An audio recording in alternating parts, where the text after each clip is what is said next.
So guys, one of the biggest ways to lose control of your business is to treat business money like it's your personal money. Money comes into your business, and before you can even think about what business needs, you're there already spending it on your personal use. You're paying your bills, you buy something for yourself, you send money to a friend or a family member. Use money for your household expenses. Then when your business needs money, you realize you don't have enough money to pay rent, money to buy stock, money to pay for a supplier. You realize you don't have money. This is why it is important to separate business money from your personal money. When you start a business, especially a small business, it is very likely or very easily to assume that money belongs to you. But no, it doesn't belong to you. It belongs to your business. Because you know what? Your business has its own responsibility. The money coming into your business isn't automatically your personal income. Some of the money belongs to the business because it may have its own expenses like replacing stock, paying your expenses, settling debts, just keeping your business in operation. Let's use a simple example. Imagine your business takes 50,000 in sales. You might look at the 50,000 and think, I have 50,000, but you don't. That is your business sales, not necessarily your personal money. Maybe 25 is needed to replace your stock. Maybe 10 is needed to pay rent, transport, electricity, and other expenses. Now you're left with 15,000 before considering any other expense.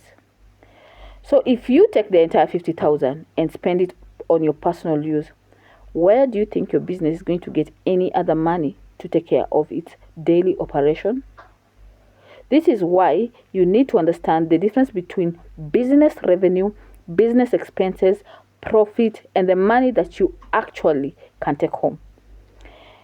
And one of the simplest way you can do is create a clear separation between finances and your business finances and your personal finances. If possible, open a bank account or a mobile money account like M-Pesa for business. When customer pays you, the money goes into your business account. When you buy stock, pay business expenses, you pay from the account. This makes it much easier to see what is happening. You can look at your business finances and know this is what the business has. Without that separation, everything becomes mixed together. You might have 30,000 in your bank account, but you don't know how much belongs to the business and how much belongs to you personally. That is why financial confusion, this is where financial confusion begins. Now, this doesn't mean that you should never take money out of your business. You own that business and you should benefit from it. The important thing is to do it deliberately. Decide how you are going to pay yourself. You can't be a regular. You could do a regular amount depending on the size and the structure of your business, or you could take money out based on what your business reasonably can afford. The important thing is to know what you are taking and record it. Don't just take money whenever you need it and call it an expense. If you're taking money for personal use, record it as personal money taken from the business. That simple habit can make a huge difference. Another problem is family and friends. When people know you have a business, they may start seeing the business as a source of money. Someone needs help with a bill. Someone has taken a loan somewhere. Someone wants you to contribute on something. And because you have money coming into the business, you may feel pressured to help. But before taking money from the business, remember what the business is meant to do. Remember what the money is meant to do. If the business cannot afford to give out money, you need to be able to say no. This could be difficult, especially when you're running a small business and people know you personally. But protecting your business doesn't mean you don't care about people. It means you're making sure the business survives.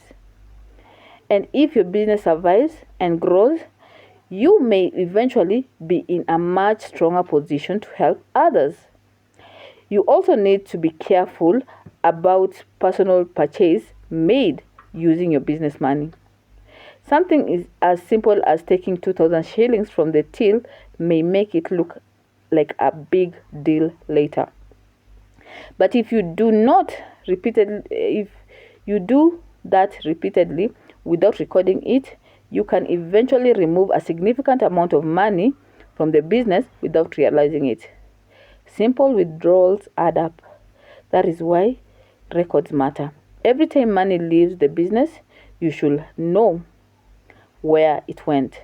Was it for stock? Was it for rent? Was it for transport? Was it for marketing? Was it for supplying for a supplier? Were you paying a supplier? Or were you using it for your personal use? When you know where the money is going, you can make better decisions.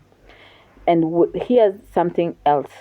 Don't assume that because your business has money today, you can spend it today. You need to think about it. You need to think about ahead. Maybe you have 40,000 shillings in the business account, but next week you need 20,000 for stock and 10,000 for rent. That 40,000 isn't really available for personal spending. It's already committed to the business. That is why cash flow and separating business and personal money come hand in hand.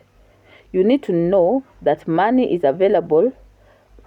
You need to know what money is available and what money is already has something to do, has a job. And if you're just starting out, you don't have to separate business account yet. Don't think you need to complicate the system. Start with clear record. Have a separate wallet or account if possible.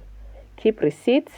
Record money coming in. Record money going out. Record what you take for yourself. And review the numbers regularly. As your business grows, you can make the system more formal. The goal is to create a clear line between you and your business, because your business is an asset. It needs money to operate. It needs money to grow. It needs discipline. You cannot build a strong business if every time money comes in, you immediately remove it from your personal use. Let the business breathe. Let it pay its expenses. Let it restock. Let it build some reserves. Let it grow. And then take your personal money in a way that your business can actually afford. Remember, business money is not your personal wallet. The fact that you own the business doesn't mean every shilling sitting in the business belongs in your pocket. Know your numbers. Separate that money. Record your withdrawals. That's how you start treating your business like a real business. Thank you for watching. As always, I'm Kiki, where I mind your business. See you on the next lesson.